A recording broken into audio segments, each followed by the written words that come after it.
Et bien WakaTP les amis, c'est Dark Magikarp, je suis très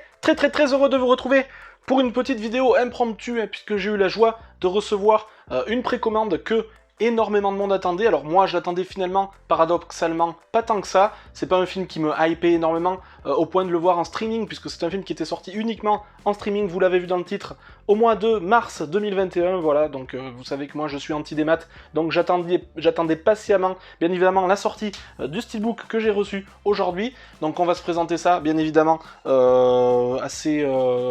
façon assez détaillée, entre guillemets. Il s'agit bien sûr du steelbook de la Snyder's Cut de Justice League, voilà, donc le film qui a tant fait parler, qui a eu tant de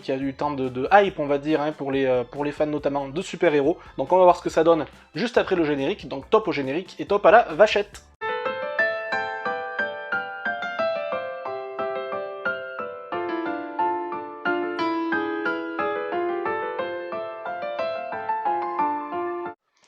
Une fois n'est pas coutume, on va commencer cette fois-ci un petit peu avec l'aspect technique, un petit peu de la galette, et j'ai pu voir, et en regardant rapidement, puisque je l'ouvre en même temps que vous, j'ai eu la joie de voir qu'on avait enfin, alléluia, du Dolby Atmos True HD sur la galette en version française, donc ça c'est quand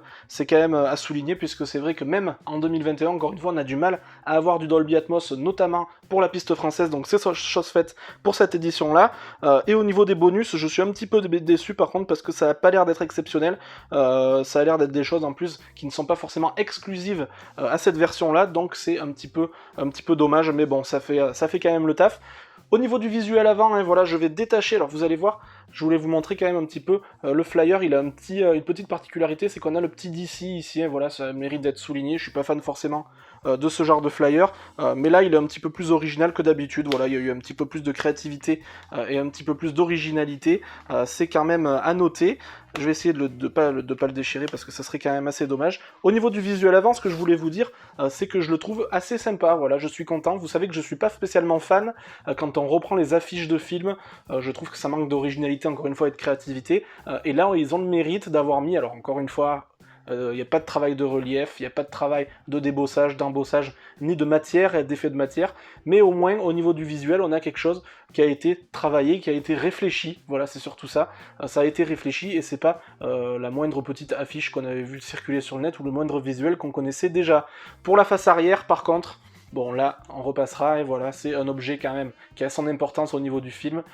mais au niveau design et niveau artistique, j'ai envie de dire, c'est proche de zéro. Au niveau de la tranche, on a tout ce qu'il faut, c'est ça qui est bien, rien d'exceptionnel, mais bon, on a le titre, on a les logos, on n'a pas trop de choses, voilà, c'est assez sobre, c'est efficace, rien à signaler. Au niveau de l'intérieur du steelbook, je vais le découvrir en même temps que vous également. Donc on a, voilà, bien évidemment, une galette qui se barre. Donc on a bien évidemment pas mal de galettes, ce qui est bien, bon, point positif, bien qu'on l'ait quasiment à chaque fois, je suis en train de voir d'ailleurs que le CD ne tient pas, voilà, la galette ne tient pas, c'est extraordinaire. Donc voilà, il y a un petit bout de plastique qui est cassé.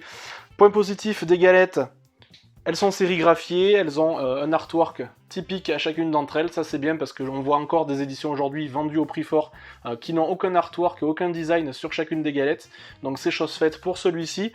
Et au niveau de l'artwork interne, je vais essayer de vous enlever chacune des galettes pour vous montrer un petit peu l'artwork de façon un peu plus générale, même si avec cette petite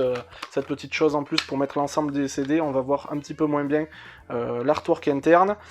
Si je réussis à les enlever, ça sera pas mal. Voilà, le disque 1, donc on a quand même 4 CD, hein. On a le Blu-ray classique, le Blu-ray 4K, les bonus, on a pas mal de choses, et l'artwork interne, voilà, que vous verrez pas particulièrement bien malheureusement avec le centre, mais qui est assez sympa, voilà, bon, ça reste générique, mais bon, ça fait le taf, c'est quand même assez sympa. La résolution n'est pas extraordinaire, encore une fois, mais ça c'est monnaie courante, encore une fois, sur les steelbooks modernes, et voici ce que donne le visuel, donc pas de continuité sur l'ensemble du steelbook, donc ça, c'est pas extraordinaire, et voilà, ça a le mérite d'exister, c'est sobre, c'est efficace, on va dire, ça fait le taf sans plus, voilà. J'ai eu le mérite de pouvoir trouver la chance plutôt, de pouvoir trouver ce steelbook